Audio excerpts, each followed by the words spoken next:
Here on the perfect page, I want to show you how to do circle lettering, putting lettering on not a straight line, but on a circle. Now, the circle I'm going to use is going to be a circle, but you can do this for any line that's curved, as long as it's no stroke and no fill. You've got it. You've got something that is invisible to look on. Now let me go there and make the first thing I'm going to do is make a circle where I have no fill and no stroke. I do use the center point of reference so that I have a center point from which to rotate things from. But there, if I turn it off, you can't see it because it's invisible. No stroke, no fill. But that's the line that I want to deal with. Now the type, let's set the type here. I'm going to go to paragraph, make sure the paragraph is centered so that it will center on top of the circle. That's important. Set it at center. Then go to character and let's find a heavy font. Let's go to this, let's see, what's something that everybody has on their computer. Let's say impact. Okay, I'm going to impact in the I area. And I'm going to make it fairly large, like 36 points. So it's 36 point impact, regular, and it is centered. Okay, so now in the type area, I'm going to break out the types. There's 6 type tools you can use. This one we have been using is just the straight type on a line. This is the one we're going to use. It's called type on a path tool. Type that's on an angle. So the rest I don't even want to talk about. You can look it up in your book because they're just minor little tools that I never hardly use very much. But I'm going to go there and get my type on a path tool. And you get this I-beam with a cross line on it. Now, I want my lettering to flow on this circle. For whatever reason Adobe has done this, Illustrator is best done by taking this little I-beam, and where the crooked line crosses the I-beam, put that on the 6 o'clock position of this circle and click once. Now this is what I find strange. It didn't always used to be this way, but there's the cursor blinking at the 12 o'clock. If you click on the 12 o'clock, it's upside down at the 6 o'clock. So let's go with that, and I'll say now across the top I want American in all caps. I'm going to have the word American history. American. You see how it follows that line right across the top. Now I've got a pretty big circle here, and so that 36 points isn't very big. What I'm going to do is click on the type 3 times with my text tool cursor. Click, click, click. You get that backlight, and then I'm going to take down here and I'll go, let's go all the way to 72 points. See, it got a lot bigger. Now this face is narrow. It's bold, but it's narrow, and they're very close together. While I've got it here at 72, I'm going to hold down the Option key and the right arrow, and I'm going to put the kern between all of the letters. It's going to widen proportionately, and I get a little more space there, especially as it goes around the circle.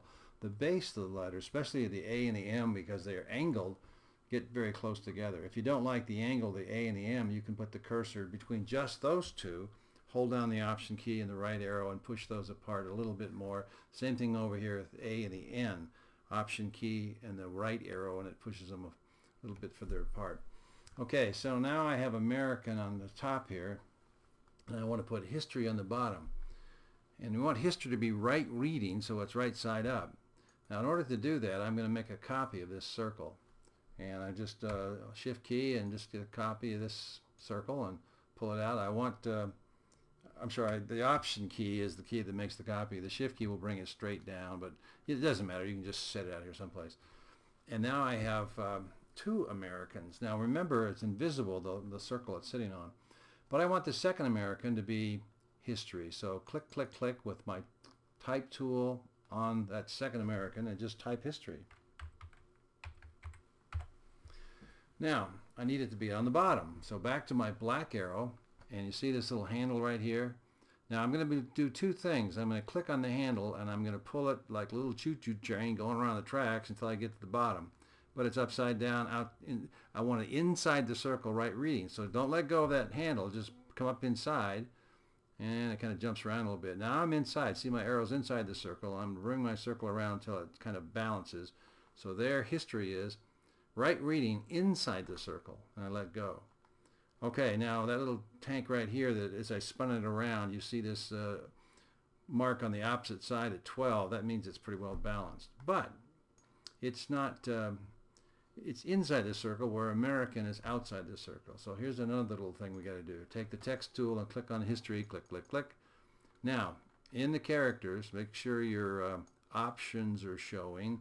Down here in this box right here, this is called the baseline shift, which is 0. It means it's sitting on the baseline of that circle. I'm going to hit the down arrow. There's -1. And I'm going to keep doing it until it goes all the way down, until the word history is virtually hanging from that line like clothes hung out to dry, right about there. Okay, so now it's sitting, hanging, it's right reading, it's hanging outside the circle.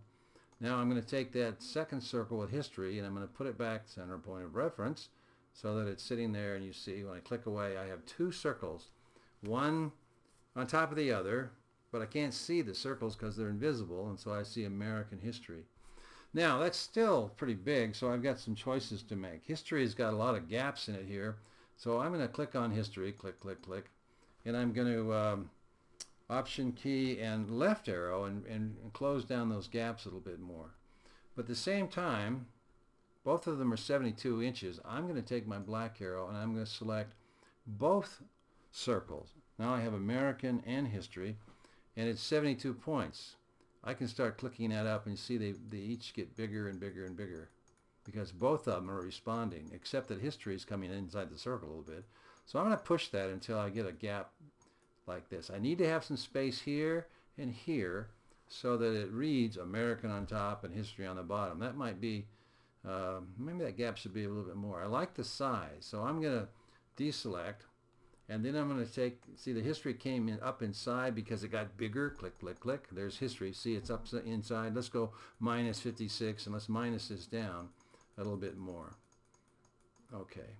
And I'm going to take the option key and the left arrow, and I'm going to close the kern down a little bit so history isn't so wide. American is wide, but not that wide. And in doing so, you see what I've done is I've made the gap here a little bit bigger, so it's very easy to read American on the top and history on the bottom. Now, the only thing I'm going to do right now with my design is I'm going to put a circle right here and leave it just a black circle. Don't get too close to American, leave some space here. But this would be the end of my design so far. I can go back and I can do other designing things to these letters, but I've got American across the top, history across the bottom. There's a circle in the middle that could be a photograph. It could be put a star inside of that, put a flag inside of that, any number of things to complete the design. But the idea here is looking at these two circles, and they're centered by the center point of reference, and that one of them has American connected to it and the other has history connected to it. And when I click away, they are as if they were one. Now they are still type. In order to move this on in the printing process, there may come a time when I'd select both the top and the bottom, and under type I would say create outlines.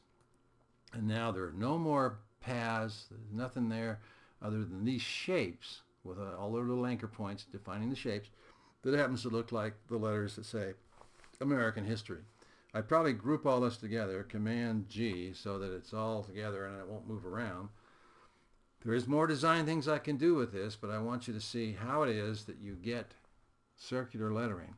It's important that you can break the words down. If it was a bookstore and "us" across the top and bookstores across the bottom, that isn't balanced so well.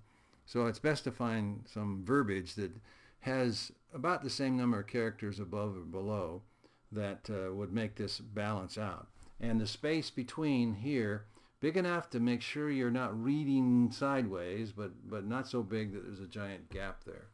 There may be a situation in your design when you have a log or a long rectangle going through here that might require a little more space. That's up to you and your design. But this then gives you that circular lettering with two plates, the upper and the lower, or the lettering on one plate and or one circle contains America to start with and history contained on the other.